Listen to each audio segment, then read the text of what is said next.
భద్రాచలం ఓ పుణ్యక్షేత్రం. రాములు వారు సీతమ్మ తల్లి కళ్యాణానికి వేదిక. ఆ పుణ్యక్షేత్ర పరిధిలో అక్రమ కట్టడాలు పెచ్చి మీరిపోతున్నాయి.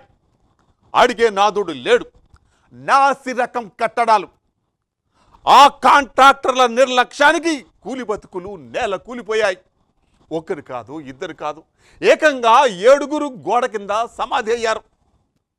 దీనికి ఎవరు బాధ్యత వహిస్తారు? ఆ చనిపోయిన కుటుంబాల పరిస్థితి ఏంటి? ఎవరు అదుకుంటారు? ప్రభుత్వం చర్యలు తీసుకోవాలి. చనిపోయిన కుటుంబాలకు అండగా ఉండాలి. సమస్యలు పరిష్కరించాలి.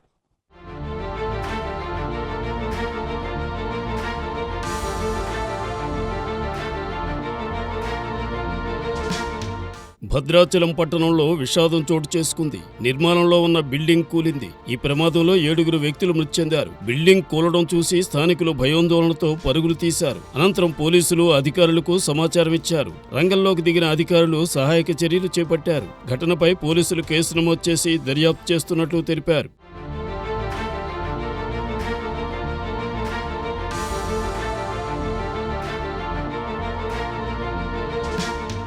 రామాలయ పరిసర ప్రాంతంలోని సూపర్ బజార్ సెంటర్లో నిబంధనలకు విరుద్ధంగా భవనం నిర్మించినట్లు తెలుస్తోంది. అనేక మంది కార్యకర్తలు ఈ భవనాన్ని నిబంధనలకు విరుద్ధంగా నాసిరకంగా పిల్లర్లతో నిర్మాణం చేపట్టారని భద్రాచలం ఐటీడీఏ ప్రాజెక్టు అధికారికి ఫిర్యాదు చేశారు. ఐటీడీఏ పీఓ రాహుల్ ఈ భవనాన్ని కూల్చివేయమని పంచాయతీ శాఖకు ఆదేశాలు జారీ చేసినట్లు సమాచారం.